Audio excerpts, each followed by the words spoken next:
We are in such an interesting place in parenthood right now, aren't we? We would do anything for our kids, right? Think about, is there anything you wouldn't do for your child? They're your life. They're why you're here. They bring you so much joy and happiness.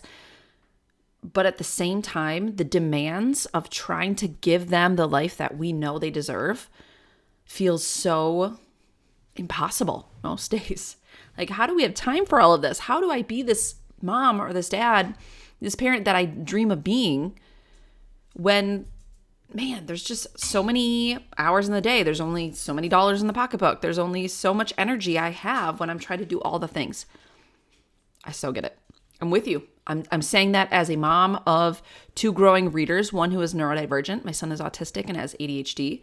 I myself am autistic and I have ADHD. So it's a lot. It's a lot of pressure and a lot of responsibility put on our shoulders. And I'm hoping this little framework that I'm about to give you is going to make your child's education feel a little more manageable, doable, and change your relationship and dynamics with your child's education. Because if you've been feeling stress or confused at all, if you've been watching your child struggle and feeling their pain, because it's painful to struggle, right? It's painful to struggle in school when that's their number one job is to go to school and to learn. And it's hard for them and they're watching their peers, learn things that still feel really hard for them. It's painful for them and you want to take that away. I am hoping this simple framework is going to help drive massive results in growth in your child, both with their skills, but also with your connection with them over reading and learning. Because if you've had any bad experiences, if you've fought with your kids, if they've given you the evil eye, they've thrown books at you, whatever it is, you probably felt like it's had this negative impact. And now you both are kind of having this relationship with learning, with reading and homework and school. Like, we don't really like it. It's bad. It causes us to fight. It causes tension. I want to help release that. And this hopefully is really, really, really going to be helpful with that. That is my intention for this entire video. The first thing I want to say that you may or may not know is that consistency outweighs, there we go. It's so much better. It's greater than intensity. And what I mean by that, if I think of traditional ways of supporting our kids, if they're struggling, the traditional way that comes into my head is a 1 hour a week,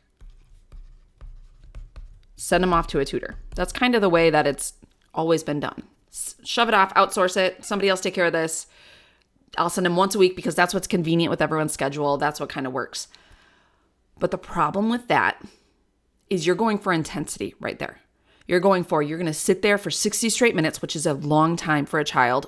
It's a long time for adults too, but it's a long time for a child, especially if they're trying to do this after school. Ooh, man, that is intense. You're trying to shove it all into one sitting once per week and hoping that it all works out. Instead, we need to find a method that focuses on consistency. So taking that hour of learning and spreading it out, so they're doing a little bit of learning most days, is what we want. Not just because, it's shorter and less time commitment, whatever. It's actually what's best for your child's brain.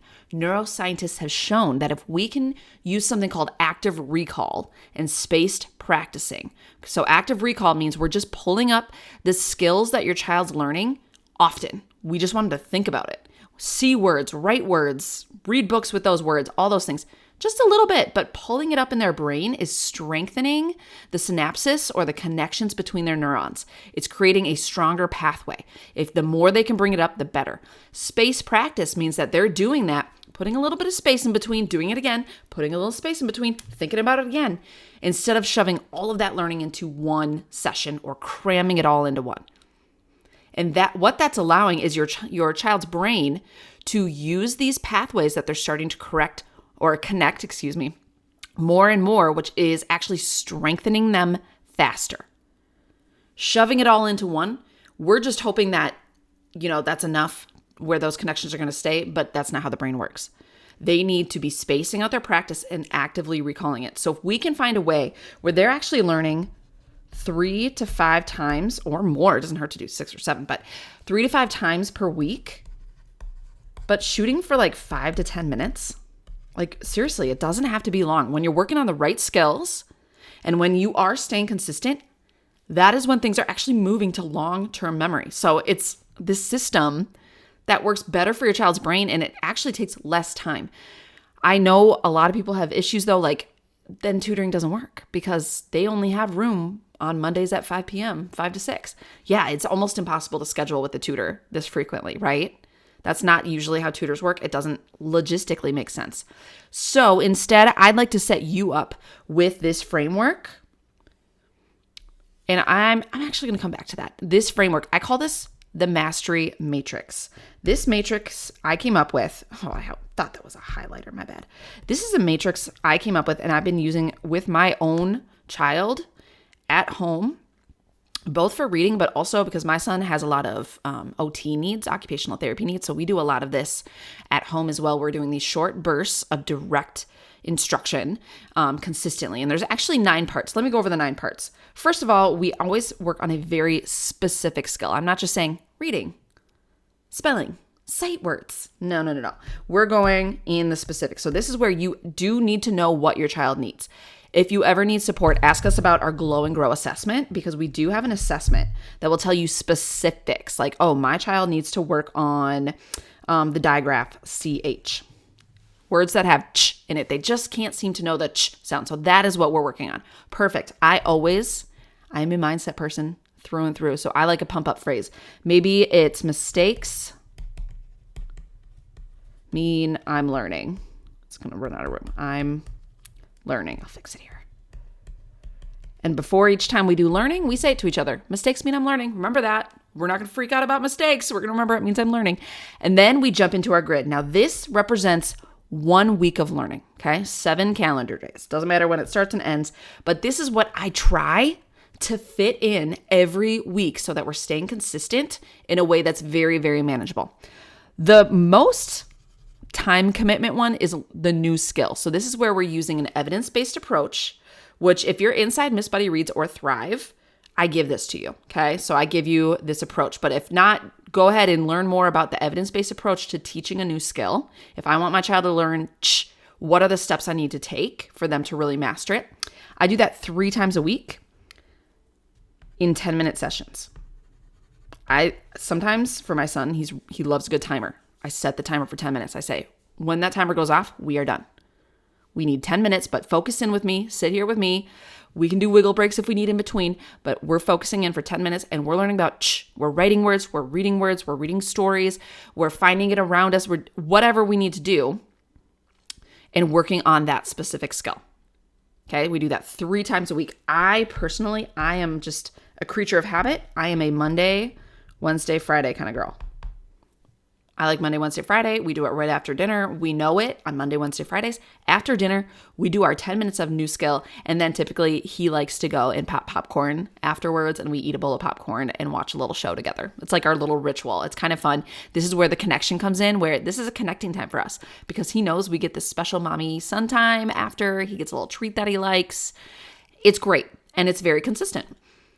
The second thing you're going to do every week, so that's 3 times a week. The second thing you're going to do is you're going to do a rewind and review time because we don't want our kids to forget skills that they've already learned. So if you've already worked on basic letters, if you've already worked on listening for sounds and words, whatever it is, we want to go back and review what they've already learned to keep those connections fresh, keep the pathways that we've already built strong.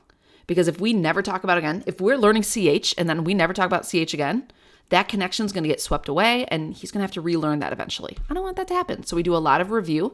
The beautiful thing about review, look at that, 2 minutes.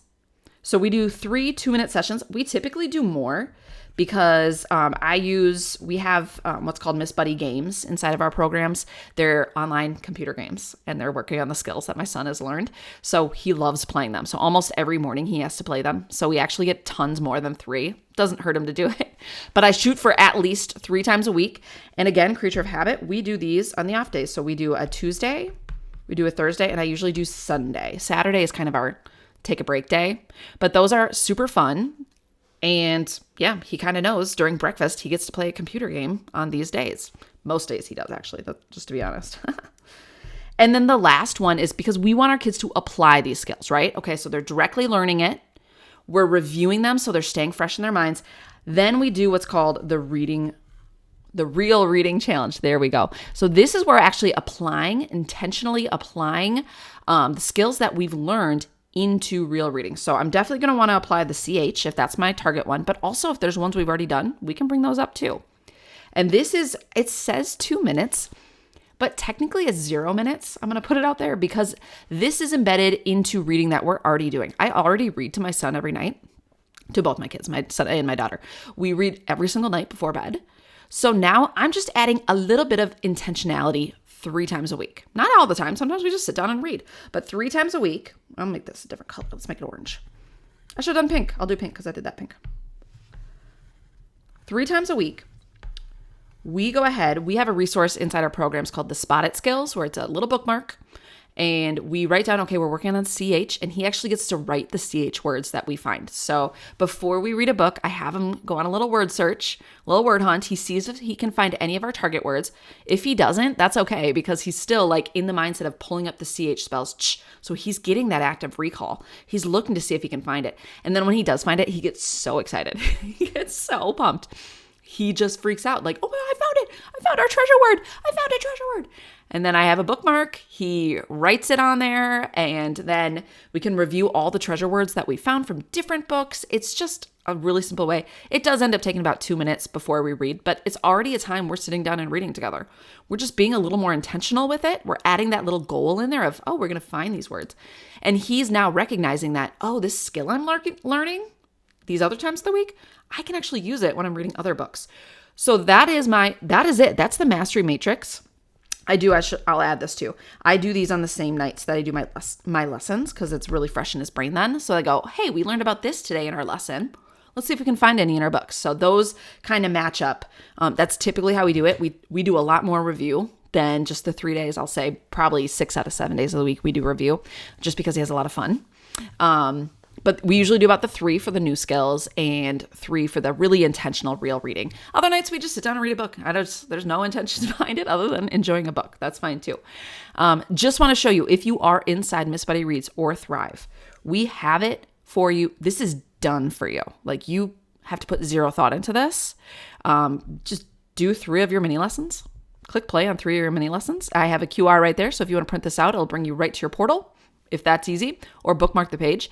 We have our Brainscape cards and Miss Buddy games are fantastic ways to review. The Brainscape cards have an app, so you can do them anywhere. Have them do them in the car while you're waiting for your groceries or whatever. Wherever you're in the car, they can sit there and do 10 Brainscape cards. Takes 2 minutes, and then you can feel good that you did that.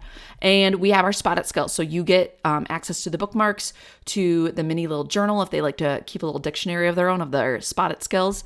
You get access to all of this. It's so easy. That is our goal with our program, is that you can stay consistent. We're handing you everything you need. All you have to do is hit play or give your kids the computer and say, all right, play this game, or look for words together.